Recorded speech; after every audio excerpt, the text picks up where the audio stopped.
This workshop is designed to inform you about the most effective job search strategies for securing internships and full-time positions in both industry and nonprofit organizations.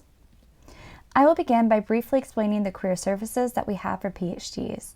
I will then explain the differences and similarities between industry and nonprofit positions. Then I will show you the three main parts of an effective job search, and I'll conclude with some suggestions for next steps. The first thing I want everyone to know is that there is a network of career services offices.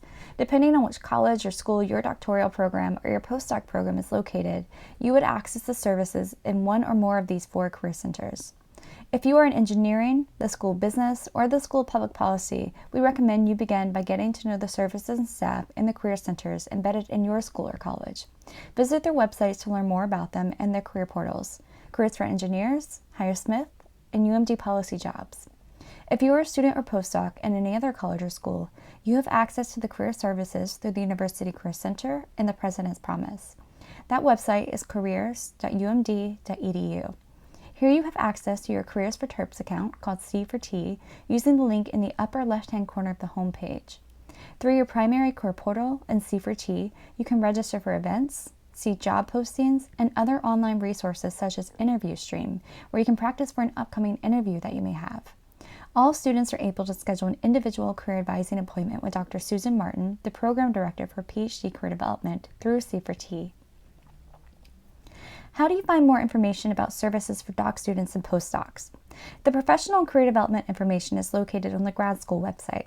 There is a Go link, go.umd.edu/PhD career info.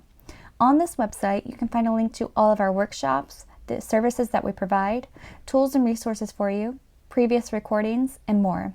I've also provided Susan's email address, along with mine, should you like to contact us at any point about this workshop or the career and professional development services that our office offers.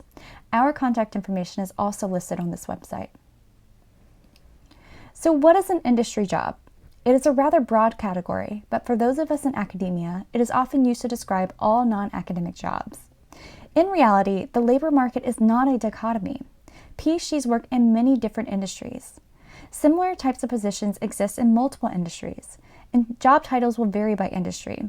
For example, higher education, manufacturing, biotech and pharmaceuticals, and consulting are all industries. PhDs are data scientists in all of these industries. The same is true for the jobs and career paths related to communication and policy. This type of work is also done in different industries. One can be a policy analyst within public health, government, or nonprofit organizations. Every industry has its own vocabulary, and most PhDs have not learned the language of different industries or careers. When explaining your skills and past work experience on a job application, be sure to use the language that anyone, regardless of the industry, can understand. And this is where I want to highlight that as PhDs and postdocs, we have so many transferable skills, and companies value this. So this may be the first time that you're ever considering a job outside of academia, and I want to encourage you to think about the value of the skills that you're developing during your PhD. And definitely make an appointment with Dr. Susan Martin or your respective career center to talk about your skills. What are nonprofit jobs? Nonprofit organizations, or NPOs, are not driven by profit, but by dedication to a given cause that is the target of all income beyond what it takes to run its organization. Nonprofit organizations are often used for trusts, cooperatives, advocacy, charity, environmental, and religious groups. Many, but not all, NPOs have paid staff and management positions, and almost all use volunteers. NGOs, or non-governmental organizations, are similar and exist in all parts of the world. They are typically not nonprofit, citizen-based groups that play a major role in international development, aid, and philanthropy. There are several myths about working in nonprofit organizations, one being that you have to be independently wealthy to be part of them. Idealist.com, amongst other websites, works to debunk these narratives. Idealist also has a rather in-depth guide for first-time job seekers for nonprofit careers. The DC area has many nonprofit organizations, so if you're interested in these types of positions, I recommend beginning with this Idealist guide. PhDs are employed in nonprofit leadership, research and advocacy, and training roles, for example. I want to point out that federal jobs are different from industry and nonprofit jobs. I haven't talked at all about the federal application process, but it is quite different from what I'm discussing here today. So if you'd like to learn more about this process, go to the Grad School's YouTube channel to see past federal job search workshops that we have recorded and past sessions of the Rita B. Leahy Career Series that included employees in the federal government. I'd also recommend looking at Catherine Troutman's YouTube page. She is an expert on the federal jobs, and her channel is devoted to walking you through the government job search process.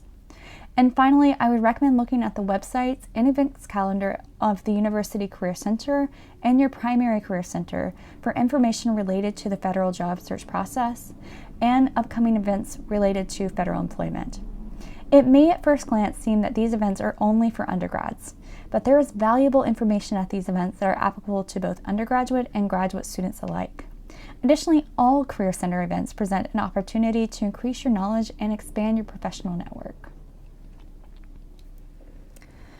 While industry and nonprofit jobs are different, the processes that I'm going to talk about today for effective job searches are applicable to both. The application process for a job is like a funnel. Oftentimes you put in an application for a job, and only a few of these actually result in you moving on to the next step of the screening process. The whole purpose of your application materials is to get you on to the next level. As reviewers look at your resume, they may only spend 30 seconds looking at it. They're either going to decide yes or no. There's also going to be something called applicant tracking software used by larger organizations that scans your submitted materials and applications that look for certain information. Poorly written materials and incomplete applications are quickly screened out.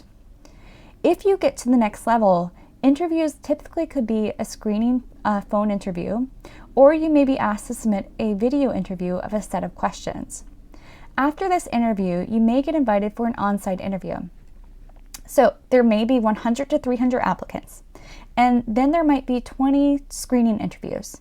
And from there might be 3 to 5 candidates that are brought on for an on-site interview.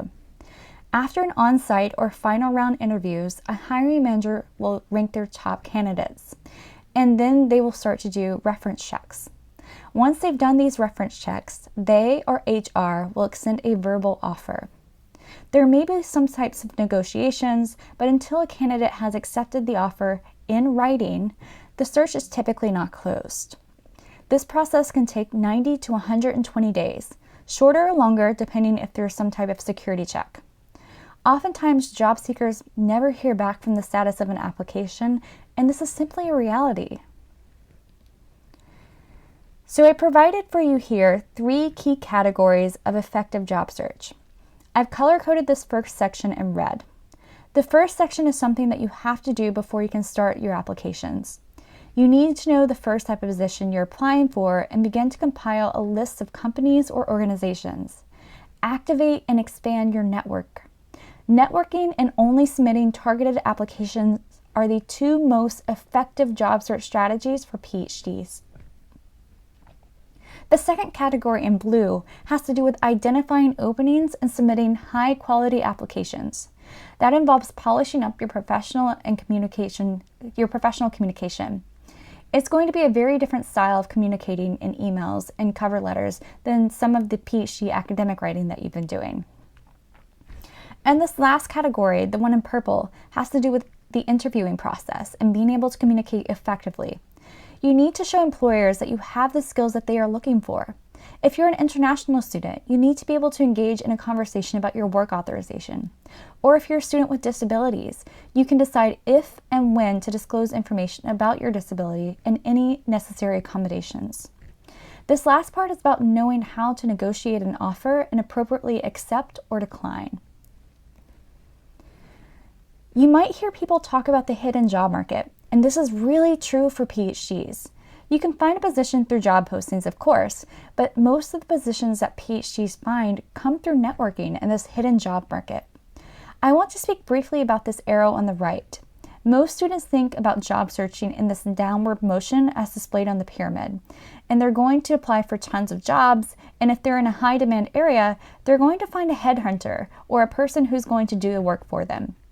Then they're going to look at websites at their professional organizations. Doctoral students typically don't want to spend a lot of time with these last three categories until they're unsuccessful with these top three categories. Some of you may waste a lot of time and become very dejected if your only job search strategy is to apply to postings on these large job boards.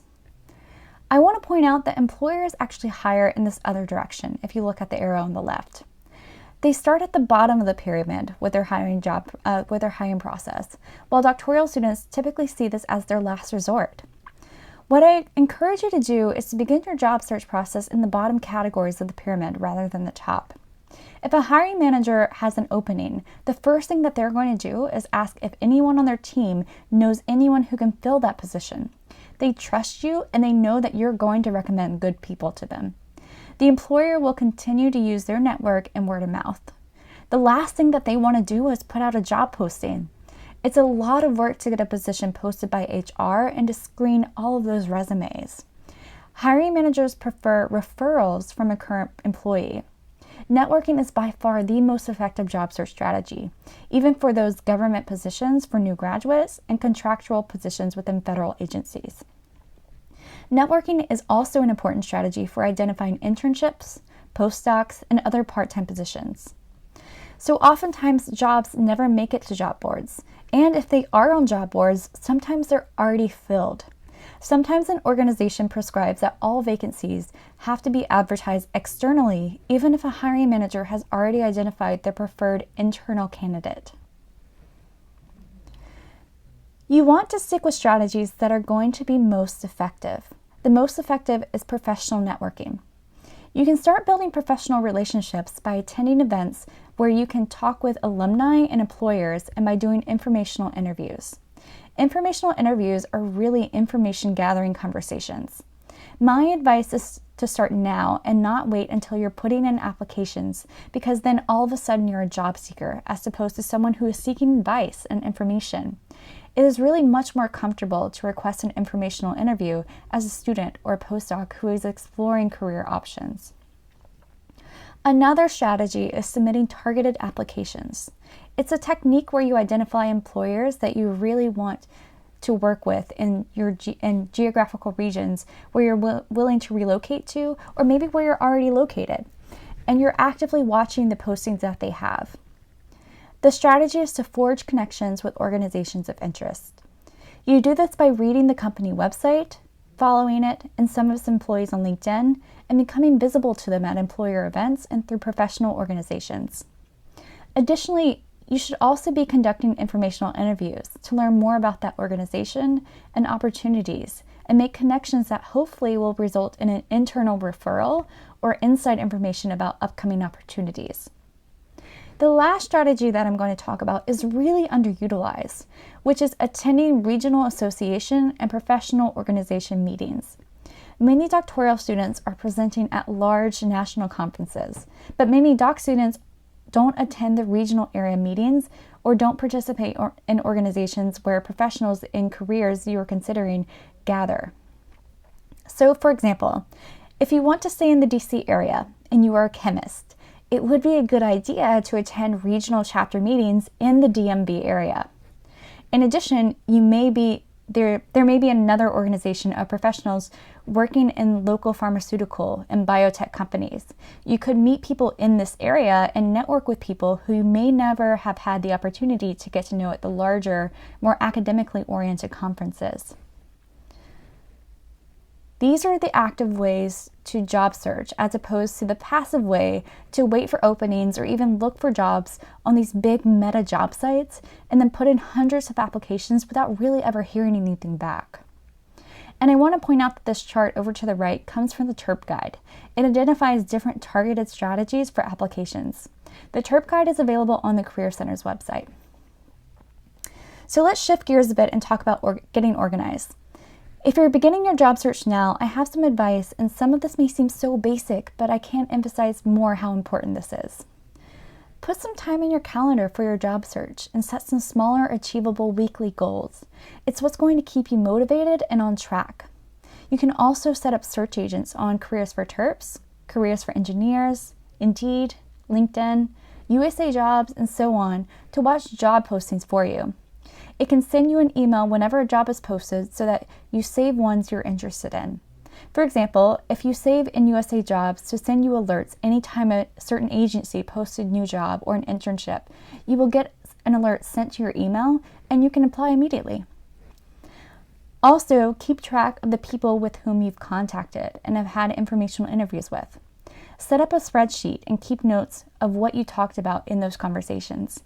This may seem like a lot, but when you keep track of those mini conversations, you're able to keep track of who said what and what you learned. And when you send those follow-up emails and LinkedIn Connects and subsequent messages, you have a record and you're not mixing up information. When you're job searching, I suggest you spend half of your time researching and making contacts. What this means is that you're spending time online trying to identify additional employers and learning about these organizations. You will also do online and in-person relationship building. So not just email conversations, but that means making time in your schedule for 15 to 20 minute face-to-face online conversations.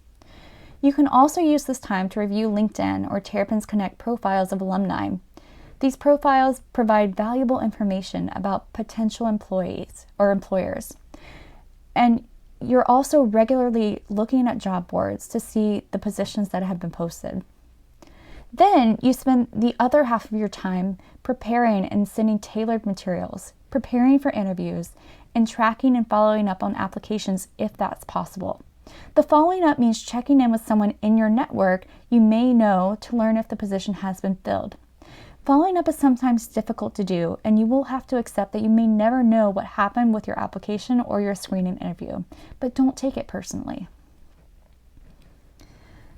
So job postings can be found inside of Careers for Terps, Careers for Engineers, The Vault, and Going Global. Imagine PhD and other discipline specifics from job boards may actually be pulling in postings from Indeed and Idealist. Regional companies that are posting jobs in Maryland's Careers for Terps and Careers for Engineers may also be participating in our career fairs and panels hosted by the career centers. Checking these job postings and seeing which companies are posting in C4T and C4E, even if you're not interested in that particular job that you're looking for, is a strategy that you can use to expand your knowledge about potential employers. In reality, PhD level positions are more likely to be found through your networking and directly on company websites if that organization regularly hires PhDs. Another way to research is to use the alumni feature on LinkedIn and see which people in your program are employed and where they are employed. You can also look at the professional organization's website to which you belong. Look at their newsletters and their memberships list.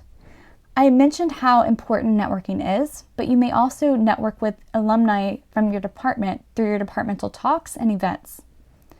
And we are also hosting events in the Professional and Career Development Office every year with different employers who you can learn about. And don't forget that as a PhD, you could also leverage the alumni networks of other institutions that you have attended for your master's and/or your bachelor's degree. So I have some suggestions for next steps. Some of you may not have used tools on your primary career center's website before, so that might be where you start right there. Some of you might need to draft some basic materials. Maybe you're maintaining your CV, but you've never written a resume before. I would encourage you to put some time in your schedule for the job search and career development. Remember, it's not about just putting in applications, but it's about talking with people. The application process is not about quantity, but about quality.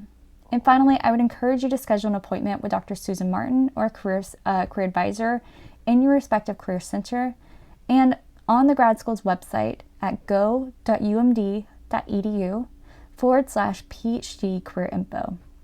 Be sure to explore the career resources of your primary association.